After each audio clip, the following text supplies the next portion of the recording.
Okay, we are ongoing recording in my Google Meet. No? Ipopost ko to sa YT guys, no, para makita niyo yung mga report ng mga kasama ninyo, and also you have an idea. Para sa mga susunod na mga panahon na meron na kayong mga junior, papanoodin na to guys. No? Okay, we proceed to our subject matter here in Introduction to Criminology. This is a presenter, Group 1. Who is your leader? Nakulog? Tama ba guys? Wala po kaming leader, sir. Walang leader. Sige. It's okay. Okay, we proceed guys to our subject matter and presentation para tayo ay makarami, no? Kasi sa isang group guys, hindi natatapos yan sa isang meeting lang. Depende yan kung magtatanong ka ako. Okay? Wait lang.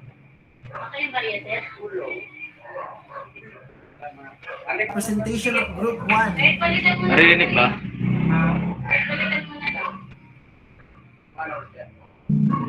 Opo.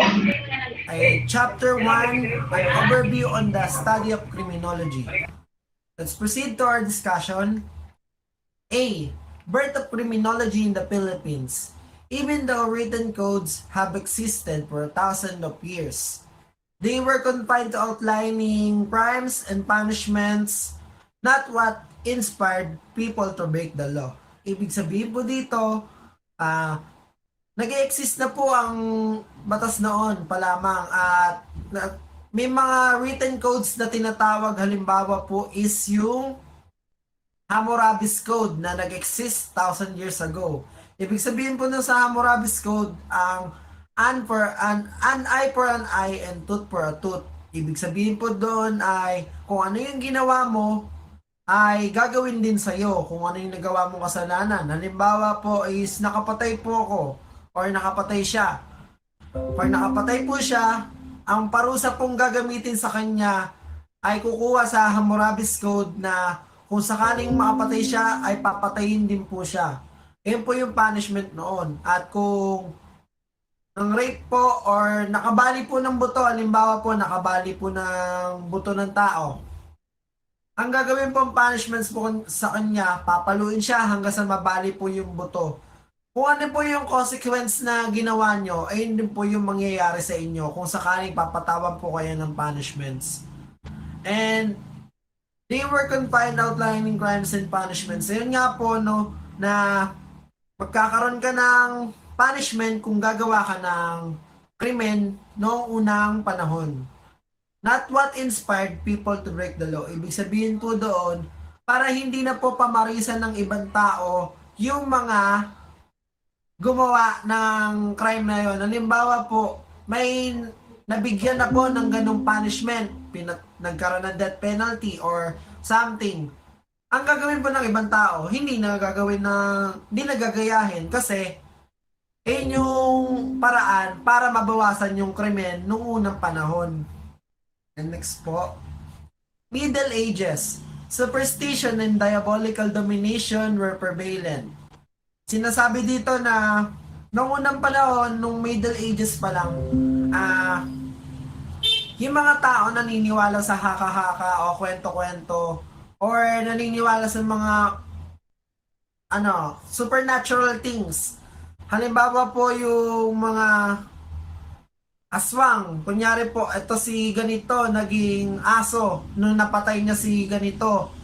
Kinain niya po yung laman loob. Yung mga ganun po. Tapos yung diabolical things, yung mga makademonyong gawain. Yung sabihin ang dilim yung mata, naging sinapian siya ng demonyo kaya napatay niya yung asawa niya or something na nakapatay siya dahil sinaliban daw siya ng demonyo. And noon yon, nagkakalat yung mga ganung balita or common yon, yung mga haka-haka. Then, people who violated societal and religious conventions were thought to be witches or devils. Yung mga nakakagawa po noon, sinasabihan po sila minsan na witch, or ayan, demonyo yan, ayan, mangkukulam yan. Tapos yung punishment sa kanila, kung sakaling sila iuhulihin, paparusahan po sila ng susunugin ng buhay or burn at the stake. Yung susunugin ka, itatali ka, tapos susunugin ka hanggang sa mamatay ka. Ayan po yung punishment ng Middle Ages. And itong tradition na to, a tradition that lasted until the 17th century. Nagtagal po to nung hanggang 17th century. Or, ayun nga, kasi yung mga tao noon, kung tinigil to dahil siguro sa nagiging ano na sila, medyo malawak ang kaisipan na ay wag na natin patayin. O kaya yung mga nagpupulong-pulong yung mga ministro ganun na ano natin to, itigil natin tong gantong gawain.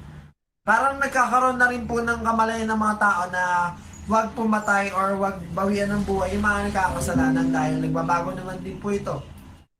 And those guilty of violent crimes face severe punishments such as whipping, maiming, branding, banishment, and execution.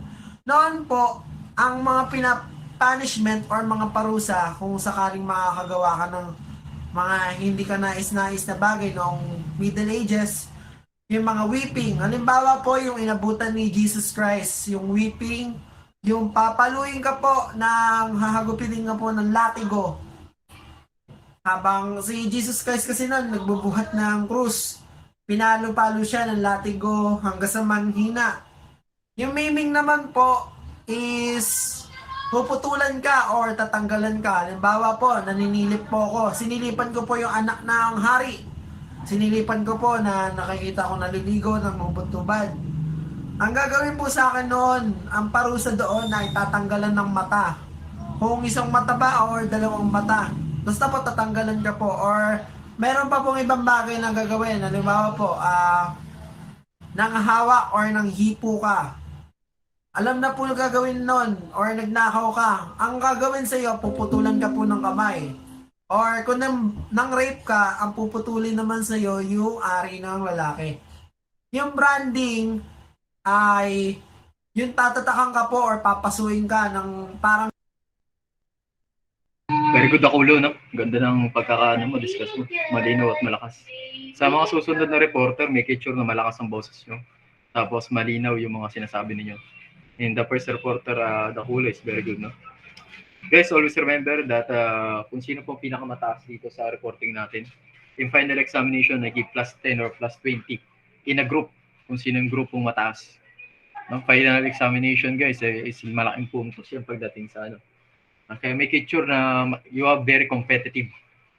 Dapat maging competitive kayo, guys. Kasi pag hindi kayo naging competitive, the reason why you did not get the high score also, ang pinakamababa sa reporting natin, guys, is 90. Kapag 90 yan, guys, ibig sabihin mahatak yung mga quiz examination nyo. No? Yan yung kinagandahan. Tapos, kung sinong hindi makipag-cooperate, there's no chances na sila ay makabawi, guys. No? Why? Bakit hindi sila bawal yan? Maliit masyado yun. Pag hindi sila makabawi, guys, kasi hindi kami ang mag-a-adjust sa kanila, no? Always remember, our midterm examination is November, 5 or 6. Yan, from the class, guys. 4 po ata, sir. November 4. Okay, Thursday. Ay, di ko po alam, sir. 4 ata yung nakalagay din. 4 or 5, check nyo na lang kung ano schedule natin. Sa schedule natin, guys, ang ating midterm examination is live. No? 1-1, 1-2, and 1-8. Magkakasama po kayo sa isang Google Meet na gagamitin ko. Ang gagamitin kong Google Meet is galing mismo sa CABSU. Ito ay binayaran ng CABSU mismo so that all the person will be accommodated. No? Lahat po yung accommodated kahit ilang ano kayo karami. Alam ko 200 participants ang pwede dun sa Google Meet na binigay nila sa amin. And also, nakita ko naman na aabot, no? Kaya makakapasok lahat yan, guys. The purpose of live examination to avoid any form of cheating. No? Sa live examination po, no open notes, kasi makikita po tayo niyan, no? At recording po tayo kasi nakalaga yan. Ongoing recording din tayo. Tapos kapag hindi po kayo na-attend ng midterm, it's not my choice, it's not my fault, so it's not my mistake, no? Sa inyo po 'yun, no? Depende po 'yan kung kailan kayo ulit bibigyan ng midterm. Kasi during our time, may bayad ang midterm. Ngayon, wala nang bayad. Napakaswerte nyo. Bago kami makapag-exam, magbabayad kami. Yan, napakaswerte nyo guys, no, na walang bayad. So for those na hindi makapag-exam kahit anong reason nyo, I cannot accommodate it in terms na ito talaga ay karapat-dapat na yan, no. Pero guys, kapag ganun, maghihintay pa kayo bago namin kayo bigyan ng exam, no. Kasi we consider that as INC kagad. Incomplete kagad yan guys, no. Mamarkaan kagad namin yan. Pero depende pa rin sa sitwasyon. Kasi kapag nagkataon na medyo marami din ang di nakapag-take, sasabay-sabay ulit natin yan. No? Sasabay natin yan sa 1-1-1-2-1-8 to avoid any confliction of cheating. And to also to be fairness to the others na nag-exam during the time of midterm examination. No? Kaya make it sure guys na review all the details. No? Bibigay ko na pala yun. No? Kaso hindi pa nakapag-exam si Daniel. Si Daniel ba is active pa ba yun? Ang aking question and answer guys na reviewer is though there's no key answer. Kayo pa rin magsasagot nyo para ma-review nyo mabuti. And always remember guys, a piece of reminder to you, all of you. Hindi po madali ang exam na ibibigay ko sa inyo. This will be 50 to 60% or 50% will be conducted in our quiz examination dun sa 350 items na yun. Kukuha ko ng 50 dun. And other 50 half is my choices, no. Ito po ay galing mismo sa utak ko at ako mismo nag-consolidate, no. Kung ano yung, for example, si A pinatay niya si B, anong kaso niya, no? Tapos pumunta si Pedro sa bahay ni B nang walang paalam ni A, mga ganung mga tanong, no. This will be attempted murder, frustrated murder, mga ganung tanong guys, no. Depende po yan sa mga tanungan na ibibigay natin. Kaya always remember, for those na hindi pa tapos sa kanilang activities, quizzes, na may deadline na, pakipasa na po yan, lalo na yung sa project nyo. Project is 10% of your overall grades. For those na magpapasa pa lang, there's minus points na, no? For the fairness of others na maaga na nagpasa. I accommodated lahat ng mga late guys. Pero, like I said, there's consequences for your action. You are a college student, you are not you're not in high school anymore. Sa high school po, pwede nyo ipasa yan, no? O minsan nga, hindi nyo na pinapasa, pero pinapasa kayo. Pero dito po sa university, we do not allow the student to become ignorance pagdating sa ating pagdating sa pag-aaral. We maintain the quality of a student. Hindi po natin pinagbabasihan ang dami ng estudyante. Pinagbabasihan po natin ang kalidad na edukasyon na ibibigay natin sa mga estudyante. No? Yan lang ang mapapayo ko sa inyo guys, no? Review.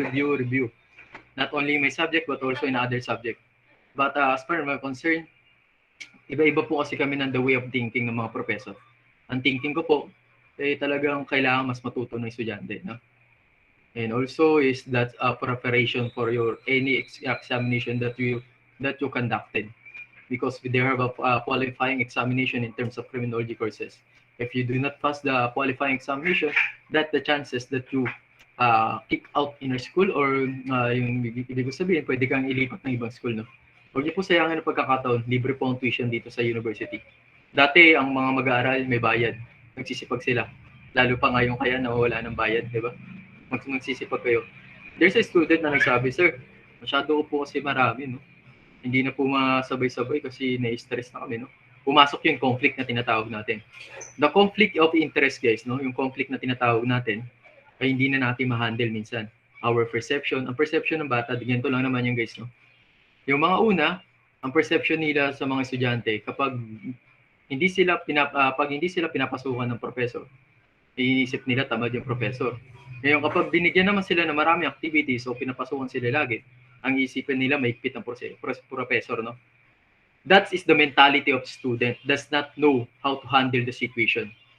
No? Ganyan yung mga mentality ng mga student na hindi nila alam kung paano yung sitwasyon na gano'n. Always remember guys, our course is obey first before you complain.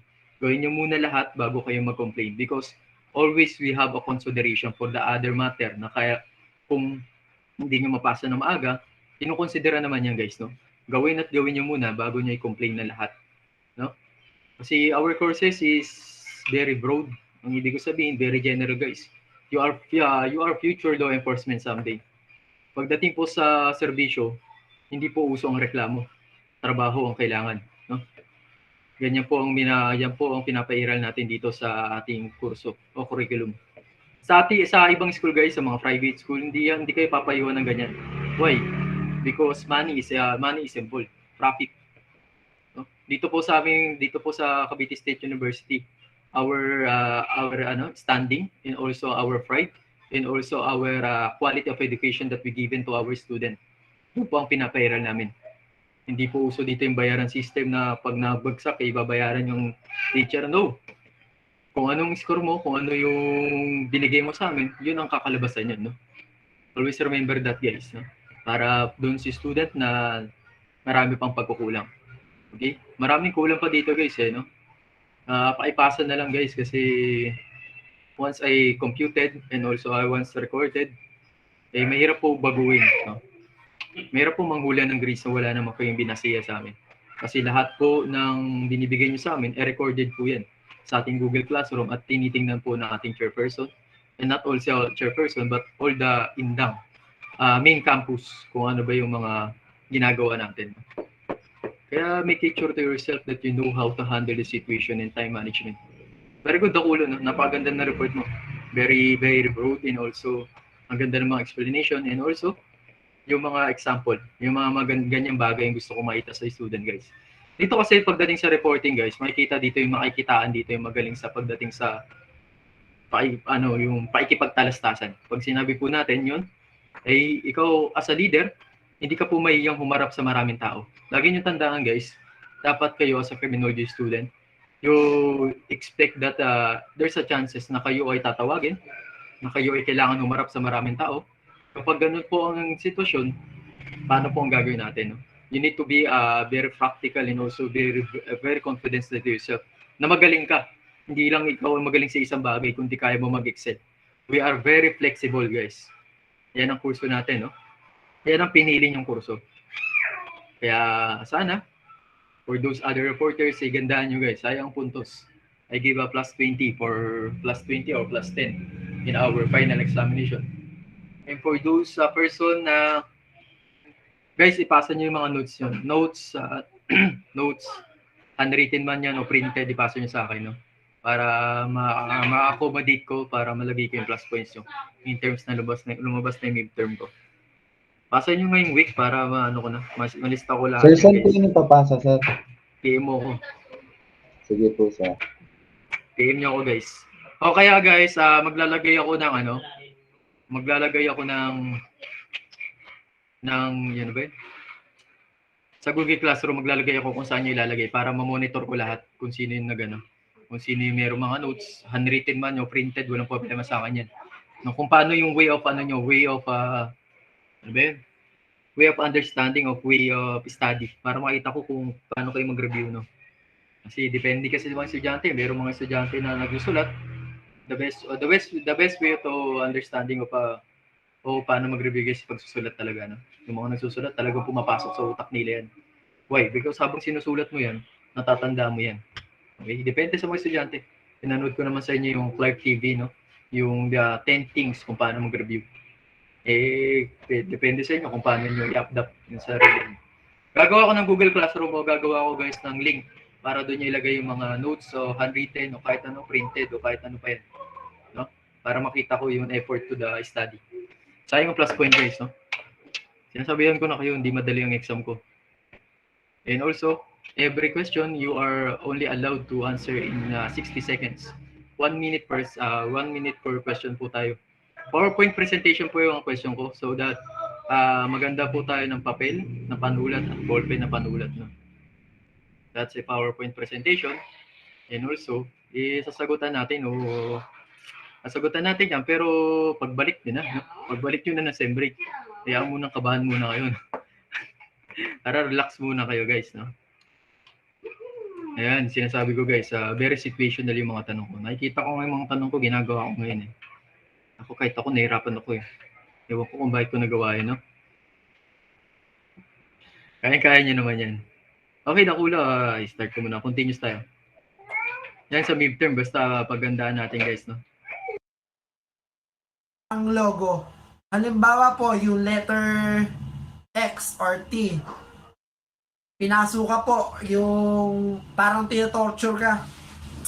Gaganon yun. Tapos then, ang mangyayari sa inyo nun, magkakaroon po kayo ng tata or brand. Tapos pag nakikita yun ng mga tao, pag nakita nga may ganun ka, lalayuan ka ng mga tao, ayun yung purpose nun para malaman ko, ayan, criminal yan. Ayun po yung purpose ng branding. And banishment.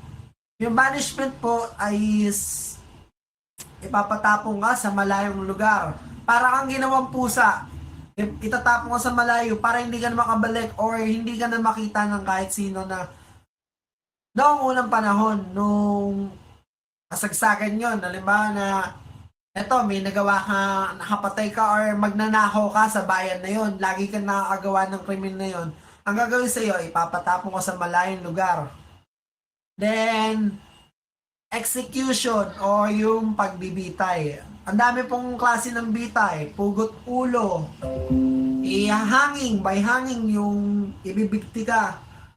Ano pa ba? Yung susunugin, yan, type of execution yan. O yung kukuryentehin. Ay, hindi naman po ng Middle Ages, pero yun pa yung mga samples ng execution. Pero noong unang panahon, yung mga common na ginagawa, hanging, putol leeg, tapos yung burn at the stake or yung susunugin.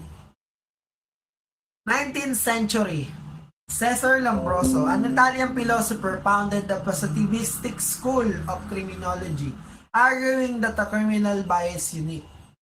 Sinasabi dito na si Cesar Lombroso, na Italianong pilosopo, noong 19th century, siya nag-found or nagtayo ng positivistic school of criminology. At sinasabi niya po dito na arguing that the criminal bias birth is unique. Sinasabi niya po dito na kapag kapanganak mo pa lang or ang nanay at tatay mo ay kriminal, kapag kapanganak mo pa lang, kriminal ka na rin. Kasi sinasabi niya dito na kung ano ang puno, siya ang bunga. Ayun, mas napadali po yung sinabi ko na kung ano ang puno, siya ang bunga. Ayun po yung sinasabi niya na kung ano yung magulang mo, ayun ka rin paglaki ng araw, pagdating ng araw. At yun lang po ang 19th century nung si Cesar Lombroso ay nag-found. At sinabi niya na yung kung pagkamanganak mo pa lang, yun ka na. Wala nang magbabago. Ayun yung pinaniniwalaan ni Cesar Lombroso. 1950s, Philippine College of Criminology. Ito guys yung Philippine College of Criminology, yung tinatawag na PCCR. CR, it means sila yung nagtayo ng kauna-unahang criminology school dito sa Pilipinas noong 1950s. Located at Sally Street, Santa Cruz, Manila. Natagpuan nito guys, dun sa Sally Street, Santa Cruz, Manila, na dating kilalang Taridel College. Major Eliseo Vivar, MPD, siya yung kauna-unahang taong nagturo dun sa PCCR. Dr. Felix Solis, NBI Associate Justice, Felix Bautista. Itong tatlong tao na to guys, sila yung nagsimula magtayo ng criminology school dun sa Pilipinas noong 1950. Okay guys, move forward tayo dun sa 1960s. Other schools, including the University of Manila, University Abad Santos College, University of Visayas, University of Mindanao, University of Baguio, and other the country joined the Philippine College of Criminology in offering criminology courses. It means guys, dito guys, nagkaroon na sila ng mga iba't ibang branches, then nagtayo sila sa Maynila, then napalawak yung branch nila mula Visayas hanggang Mindanao, then sa college, parang nandun na yung pinaka-main branches na, guys. And ito nga guys, sabi dito, iba't ibang bansa nakilahok or sumali para mag-alok ng criminology courses dito sa Pilipinas noong 1980s.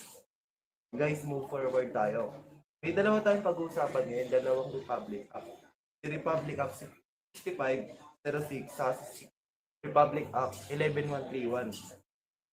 The Republic Act, ano naman, 506, creating the board examiners for criminologists in the Philippines for other purposes. It means, guys, dito sinasabi na sila yung gumagawa ng batas para mas mapalawak pa yung kaalaman ng pulis o matawag itong professional na pulis sa pamagitan na lang ng pag-exam, guys. Kunyari, hindi mo siya matatawag na pulis kung hindi siya professional.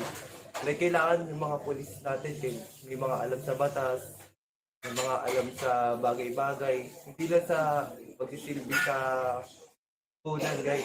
Hindi, may pagmamalaki din sila, like, na sakali manabag man yung karapatan ng iba, alam nila kung ano isasagot or what. Then, pinatupad dito ni Pangulong Marcos noong July 1972. Okay guys, move forward tayo kay Republic Act 11131. Republic Act 11131, the Philippine Criminology Profession Act of 2018. Dito guys, sa pagkakaintindi ko, kapag board passer ka, hindi mo na kailangan mag-entrance exam or kahit anong exam para masabing qualified sa police. Or pwede mo na pasukan yung kahit anong sangay like KP, BJMP, UCOR, PIDEA, NBI, or kahit ano man sangay ng police. Okay guys, move forward tayo kay Letter B, existing policies governing the offering of criminology degree in the Philippines. Republic Act number 7722, Higher Education of Act 1994, governs the offering higher education in the Philippines. Act created the Commissioner on Higher Education. Dito naman sa during 1994, na-create na yung CHED para mas mapalawak yung quality product pagdating sa pag-aaral. Ito naman po si J. Prospero de Vera III. Siya naman po yung ating ngayong currently chairperson of CHED. Ito po si J. Prospero E. de Vera III. At ito naman po yung kanyang current commissioner, yung mga kasama niya sa nagkapatakbo ng CHED, si Lilian A. de las Alas, si Ronald L. Adamat, si Aldrin A. Darilag, at saka si Perfecto A. Alibin. Based on CHED authority, the Technical Panel of Criminal Justice Education produced the CHED Memorandum Order CMO number 21 series of 2005, which governs the criminology program policies and standards. Sa CMO number 21 series of 2005, dito po nabuo yung subject matter na dapat po nating pag-aralan kung ano ba ang halaga ng subject na ito, ano ba ang may tutulong ito pagdating sa pag-aaral. Next naman po ay April 25, 2018, implementation of CHED Memorandum Order number 25 series of 2018, Shift to Learning Competency-Based Standards Outcome-Based Education. Dito naman po sa CMO number 25 series of 2018, dito naman po ay nagkaroon ng mataas sa standards pagdating sa pag-aaral. Kumbaga po, dati ilang subject matter lang po yung natitik, pero ngayon po mas dumami para po mas marami tayong makukuhang aral about sa kurso na kinuha natin. Criminology Program Mission to provide the community. Sino yung reporter na to guys? Sir, ako po, sir. Si Sherwin. Ganda yung presentation niya. Ang ganda rin yung ano niya guys, no? Yung sa yung explanation niya regarding the entrance examination. No need na po entrance examination. Tama yung sinabi niyo. No need na po ang entrance examination pag pasado kayo ng board examination. In terms na meron pa kayong gustong pasukan like Bureau of Fire Protection, BJMP, and other matters. No need na yan guys. Kaya pag nag-aral kayo ng criminology, once na pumasa kayo, you also civil service passer. Pag sinabi po natin civil service, ito po yung mga ibang courses, 'di ba? Like like HRM, BM, IT na gusto nilang makahawak ng status in government institution, magte-take po sila ng civil service. Ngayon, kapag kayo ay pasado ng board examination, papasok po 'yan sa RA 1080. Tama ba? 1080, reporter. Search nyo. RA 1080 o 6506 pala. Sa 6506 guys, no? Doon sa natin na we are exempted also in 11131 din pala, yung pinakabago. You are exempted to take any examination in the government institution. Exempted din po kayo sa civil service. Ang kinagandaan lang kapag kayo ay civil service passer, the more chances of promotion. Why? Because civil service is the highest also isa sa mga pinakamataas na eligibility. Pag sinabi po nating eligibility, ito po yung susi natin para makapasok sa gobyerno. Kapag wala po kayong eligibility na tinatawag natin, you are the least priority. Pag sinabi nating least priority, hindi po kayo basta tatanggapin ng government institution kasi wala kayong eligibility na tinatawag natin. Kapag kayo pumasa ng board examination sa criminologies, you have an eligibility na kagad. Yung guys, yung license. You consider yourself as criminologist. Ngayon yung kinagandaan dyan. Any government institution na pwede niyong pasukan, ay pwede niyong pasukan guys. No? Kung gusto niyo pa magtuloy ng pag-aaral, pwede kayo mag-masteral, pwede kayo mag-abogado, in terms, no?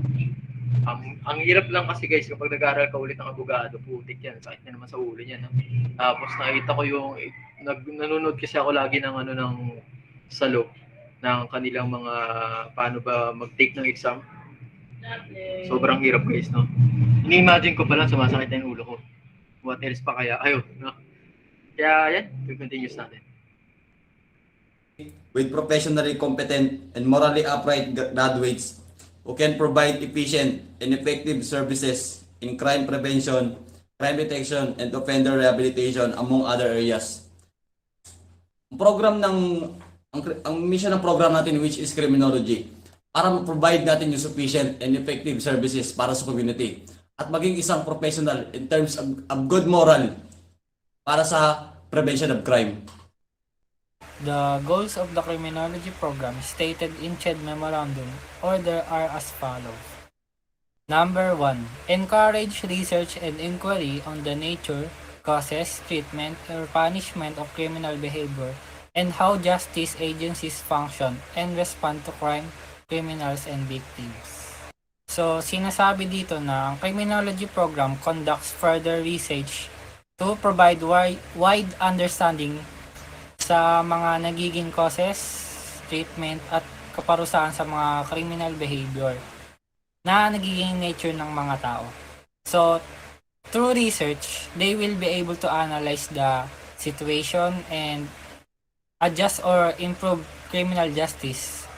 And also gives us opportunity for like agency para mabigyan tayo ng corresponding action. Number 2, prepare the students for career in crime prevention, law enforcement, scientific crime detection, correctional administration, public safety, and allied fields. So, ang sinasabi naman dito, yung criminology program gives opportunity sa mga student for lifetime career and para matuto sa mga involved crime prevention, sa mga law enforcement, scientific crime detection, and marami pang iba. So, nagka-create din to ng an avenue for student to understand and manifest to the totoong buhay sa mga bagay na kayang matutunan sa mga dito sa program. Number 3, foster the values of leadership, integrity, accountability, and responsibility while serving their fellow men, community, and country. Dito naman sa number 3, ang sinasabi dito, Ang criminology program ay nagpo-promote ng values like leadership, integrity, accountability, and responsibility. So, ang ibig sabihin, transform sa a person to be a better, like self-actualization, where a person becomes a better one through learning in the said program. Yan po. July 1, 1972, President Ferdinand E. Marcos signed the law establishing the Board of Examiners for Criminologists in the Philippines and for other reasons. Hulyo 1, 1972, ito yung araw na si Marcos ay pumirma sa mga nagtatatag ng Board of Examiners para sa mga criminologists sa ating bansa, sa Pilipinas. So, syempre sa iba pang kadahilanan. The Board of Examiners for Criminology. Ang chairman dito ay si Attorney Ramil Gabaw. Itong tatlong tao na to, sila yung gumagawa ng board exam para sa mga criminology student. Tapos si Gabaw, si Attorney Gabaw, siya ay abogado at isang criminologist. Kaya alam niya kung ano yung mga dapat gawin pag nag-exam. Salient features of RA 11131, the Philippine Criminology Profession Act of 2018, Section. First, APO, or Accredited Professional Organization of. It means it is the only accredited and integral organization where professional regulatory board for criminology created. So this organization has the approval for the subject in its professional regulation. Next, PCAP, or Professional Criminology Association. It means it is the Association of Licensed Criminologists accredited by the Professional Regulatory Commission. Or kumbaga tatawagin natin ito, samahan ng mga lisensyadong kriminal. Next, CHED, Commission on Higher Education, that was established under Republic Act No. 772, otherwise known as Higher Education of 19, to assist in the formulation of policy standards for criminology education in the country, and is composed of academic and law enforcement. In Commission on Higher Education, or CHED, was established by Public Act number 772. Also, CHED is in charge of higher education and also known as college. And CHED is responsible for monitoring criminology in the Philippines. In collaboration with the Criminology Technical Panel and other responsible person is under the salient RA 111. Commission refers to Professional Regulation Commission, or PRC, hereinafter created under Republic Act number 8981, otherwise known as the PRC Modernization Act of 2000. In commission, the Professional Regulation Commission was in charge of administering, implementing, and enforcing regulatory laws that governs the licensing of various professions. For examples, in order to become a registered a criminologist must pass a criminology license. So, the PRC was in charge of enforcing the rules and regulation governing the licensing of those who took and passed the examination for that profession. Criminology refers to the scientific study of crimes, criminal, and victims. It also deals with the prevention and solution of crimes. In criminology, it deals with criminals, crime, and victims. Also, criminology has many aspects courts. It employs scientific study to describe criminal behavior, classification of crimes, criminals, victims. It also deals with the detection and prevention of criminal activity. Thus, it investigates how and why crime occurs in one territory. As previously stated, it has many aspects and parts. However, criminology is the scientific study of crime, criminals, and victims. For example, when an individual commits a crime and discover that he or she has a mental illness, in criminology, that individual is able to classify because criminology study the classification of profession refers to the arts and science in the practice of criminology. When we say profession, it denotes the job of individuals. For example, lawyers, teachers, and other kind of job. It is a profession. Since we're talking about criminology, therefore, profession is under the criminology discipline, like law enforcement officer. Registered criminologist refers to a natural person who holds a valid certificate of registration and an updated professional identification card as criminologist issued by the board and the commission pursuant to this act. In registered criminologists, individuals who practice criminology and have passed the licensure criminology examination are referred to as registered criminologists. They have a card identifying them as a certified registered criminologist. As long as they have the identification card issued by the board, they can carry out any criminologist action. Scope of practices, Section 5. If you work as a law enforcement officer, investigator, agent, or employee, the Philippine National Police, PNP, National Bureau of Philippine Drug Enforcement Agency, or PDEA, Bureau of Fire Protection, BFP, Bureau of Jail Management and Penology, BGMP, you must have a valid driver license. Kumbaga guys, pag nakapagtapos ka ng criminology, may lisensya. Isipin niyo na lang guys na kumukuha ka ng lisensya, like sa driver's license. Para masabing professional ka guys, marami kang pagdadaanan na test or what. Sa ngayon maraming test na ginagawa para maging prof ka, ganun.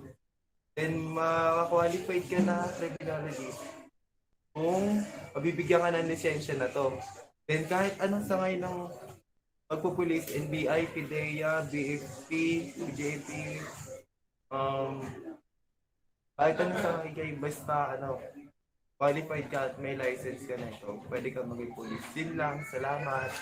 Here is a list of subjects or components that criminology teachers, such as university instructors and teachers, can teach their students. 1. Criminal jurisprudence and procedures. 2. Criminalistics. 3. Law enforcement administration. 4. Crime detection and investigation. 5. Correctional administration. And 6. Criminal sociology and ethics, and other technical and specialized subjects in the criminology curriculum provided by the CHED. This subject is in line with the teaching profession. 3. As a technician, examiner, criminalist, or special in dactyloscopy, question document, deoxyribonucleic acid or DNA, lie detection, firearms, identification, forensic photography, forensic chemistry, and other scientific crime detection and investigation. Sinasabi dito na yung mga magiging criminologist or registered criminologist is pwede silang maggawa ng ganitong examiner criminalist or yung mga, halimbawa po, may mga patayan, titignan po nila, sila po magte-test para pong pwede pong maging soko. Ngayon po yung sinasabi dito, yung sa firearms detection, halimbawa po, yung bumarel. May malalaman pa po kasi dito yung kung sino yung gumamit ng barel. Yung malalaman na gumamit ka ng barel dahil may iwa pang yung galing sa putok, yung pulbura. Yung photography, ibig sabihin photography, yung sa mga crime scene, magpipicture ka. Forensic chemistry, nasabi ko na nga po, yung malalaman kung sino yung pumatay. Ay, pulbura, anong test yun? Ano? Kakulo. Anong test yun? Yung sinasabi mo? May ano yun eh. Tama ng ano, pero may specific test yun. Ano, yung ano yun?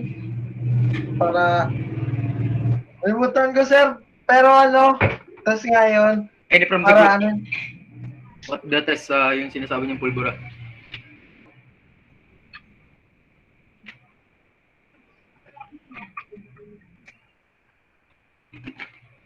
Search nyo guys, no? Kung ano ba yun? Paraffin test. ayun, para Ah, pintas, sir. In terms na yan sa barrel guys, kapag sa mga crime scene, kapag nagkaroon ng putukan dyan, no? Yung pulbura, didikit po yan. No? Hindi basta-basta mawawala yan. Within 24 hours o 3 days, I know. Pwede nyo search, correct me if I'm wrong. Pag in-identify po kayo ng mga kapulisan natin, kapag kayo humawak ng baril, once na pumutok po kayo, talagang ma-identify nila yan. No? Kahit anong lagay mo na suka dyan, kahit anong lagay mo, kahit anong pahid mo ng mga sabon dyan, ay hindi mawawala yan. In terms na lang, putulin mo yung kamay mo, no? At ang mangyayari dyan, guys, yung pulbura na yun, that is the reason why a person or suspect will be committed in a crime. No? Yan yung magiging lead nila. Hindi naman ibig sabihin na may pulbura ka, ibig sabihin yun, ikaw na yung suspect kagad. No? Ikaw ay possible suspect also, possible suspect, but not a criminal itself. Ibig sabihin, magkakandak pa rin yung investigation regarding that matter. And for the other reporter, binanggit nila guys yung mga benefits, no? Benefits in terms na kayo ay pumasa ng board examination. Ayun yung mga benefits na pwede nyo makuha. In terms naman dun sa mga laws, mga subject na binanggit na reporter there, make it memorize guys, no? Kasi in terms of remove term, may papaano ko rin yan. Sasabihin ko kung ano ba yung mga sunod-sunod na yan guys, no? Kung ano ba yung mga subject area natin. Baka matanong yan. And also, sa reporter, yan, executive, criminalist, yan ang pwede maging magtatrabaho guys. Yung in example ni Villegas na, ano, na license guys, no? Driver's license. Pagdating niyo po ng third year, kailangan meron kayong driver's license, no? Hindi naman required, but an optional also. Pero pagdating may subject yung traffic investigation and management guys, you conduct a TDC or PDC. Alam niyo po ba yung TDC and PDC? Sino may mga lisensya dito? Nag-conduct Ako ba po, niya? sir. TDC Apo, and PDC. Opo. TDC and PDC guys. Yung theoretical Yung driving. theoretical driving course. Oh, tapos yung PDC, ano yung PDC? Practical driving course. Yan. Yung TDC and PDC guys, you conducted in the third year. Pag third year kayo, yan ang pinaproblema ng third year ngayon. Why? Magastos kasi guys, no? Hindi katulad dati na you don't need yung TDC, di ba? Walang TDC dati, di ba? Alam ko PDC lang. PDC lang ang meron, tama ba? Ano, O, wala opo, PDC lang po. Pero inabutan ko po, student license lang. Tapos nag-conduct agad ako ng professional license. After 6 months yun. Apo, after 6 months. Bago yung Yes, non-pro po, 1 month. Yun. Ganyan din yung sa akin kasi yung nag-student permit ako, after 1 month, nag-non-pro ko, no? Hindi ko nakagagising na professional. Medyo magastos din. Tapos alanganin ako niyan kasi kailangan ko na ng lisensya pagdating sa pagdadrive. And also, if you, TDC and PDC, driver's license guys, talaga, why they conducted a traffic investigation and management sa ating course guys, no? Kasi more or less guys, kapag kayo ay police officer o police patrolman officer, ang pwedeng ibigay talaga kaagad sa inyo is patrolling the area. Hawak po kayo ng mga sasakyan. Mobile patrol. That is the reason why the other government institution need a valid driver's license also for the all applicants, no? In terms of Bureau of Fire Protection guys, kapag advantages po ang mayroong mga lisensya. Lalo na po kung ang restriction code nyo is 1, 2, 3. Pag sinabi po natin 1, 2, 3, kain nyo na po, pag sa 1, motor, di ba? Pag sa 2, 4 wheels. Kapag sa 3 po guys, ito na yung kaya na natin mag-ano ng mga 6-wheeler truck, no? Eh nakita nyo naman siguro yung mga truck ng bombero natin. That is the advantages of having a driver's license in terms of Bureau of Fire Protection. Kaya sa mga gusto mag-fire protection, I give you idea kung gusto nyo pumasok sa fire, ang priority po nila doon ay yung mga may driver's license na restriction 3. And also, they have a valid certificate came from TESDA na kayo ay graduate ng NC1, NC2 at NC3. Yan po ang advantages in taking of driver's license in terms of the Bureau of Fire Protection. Very priorities po yan mga sa Bureau of Fire Protection kapag meron kayong license na ganyan. Maganda po pumasok sa fire ngayon. Why? Because parehas lang po ng sahod ng pulisya. Ang kinagandaan pa dyan,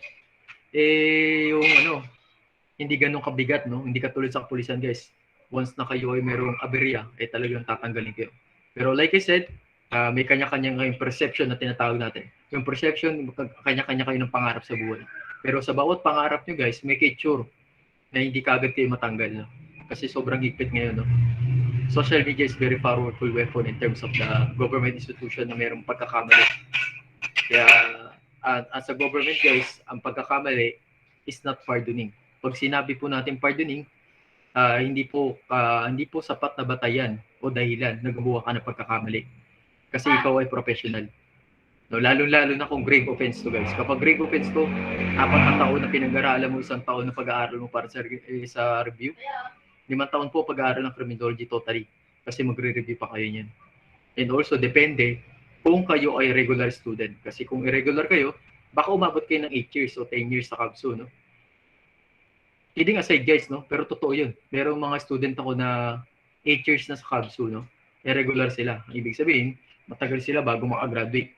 Yung iba nga, 4th year student tayo, guys, ha? Lumipat pa ng ibang school kasi hindi sila pinapayagan dito graduate basta-basta. Why? Because they maintain the quality of a student. No? They maintain the capacity of a student to become a law enforcement someday. Also, capacity of a school to give the best of the standard that we give into them. Okay? I think we end of day na, guys, no? I-continues natin to next meeting. Sa ating Thursday yung meeting natin, no? Pa-open cam ako ng iba. Very good reporter, no? Maganda yung mga paliwanag niyo. Madaling makuha. Tandaan niyo sa pagre-report, guys, no? Kahit pwede na maikli, basta madaling maintindihan. Depende sa estudyante at depende rin sa mga makikinig sa inyo. And we have a reaction paper regarding that matter, no? In every reporter, they have a reaction paper. Ang mga nag-report po, hindi na magagawa ng reaction paper. Pero yung mga hindi nag-report ay yun ang gagawin ng reaction paper, no? So siguro next meeting na yung reaction paper nyo, due date nyo. Hindi ko naman minamadali yung mga reaction paper nyo. Kahit sa sa pagbalik nyo sa break nyo. Pero like I said, kaiganda po ang report to, guys, no? Because I given a plus point in midterm examination kapag magandang report nyo. Alam mo, 2 makakuha ng malaking score, di 2 grupo din ang magbibigyan ko ng plus point, no? More chances of winning in terms of our courses. And also, that is a benefit to you as a student to having a plus point. Why, guys, no? Mahirap pang mag-exam na to. At mararanasan niyo po yung live examination. Mapapaisip kayo maigi, no? Kasi hindi po mabilis ang pagbuklat ng libro ang makukuha dyan. Hindi yung sasabihin nyo, sir, wait, sir. No. Kapag pinoword ko yun kapag pinoword ko yung PowerPoint ko, ibig sabihin, next question na yun. Okay? You are a lot of student here, 111218, almost 100 plus na magte-take ng aking midterm examination. At yung may mga trabaho, hindi ko kasalanan kung may trabaho kayo, guys, no? Magkaiba po ang working at working student. Kapag nagtatrabaho ka ng 8 to 5, you are working. Hindi ka po working student. Kapag working student ka po, may time management yan, no? Ibig sabihin time management, may araw kang papasukan, may araw kang hindi papasukan. Magkaiba po yung working sa working student, ha? Kaya yung lagi natin tatandaan. Kaya sasabihan mo ko ng 8 to 5 ang schedule mo, not a valid reason to me. No? Kung sabihin mo pa yun sa ibang teacher, lalo na yung mas mataas sa akin kasi mas matagal na sa ADSU, Ewan ko lang kung anong sabihin niya sa inyo. No? Ako, mabait pa ako. Hanggang sa, in a good way, sasabihin ko sa inyo. Pero, the negative impact is the consequences of your action. Okay? Yung sa may wala pong project, tapos yung activities niya, kulang-kulang, pakitapos na po, no? Hindi naman ako magbe-benefit yan, kayo din naman. Tapos na kami dyan. Okay? Okay guys, maraming salamat sa inyong pakikinig. I hope meron kayo natutunan sa ating report. Ito po ay magandang aral para sa atin lahat. Okay? Bye-bye. Thank you, sir. Thank you po, sir. Thank you, sir.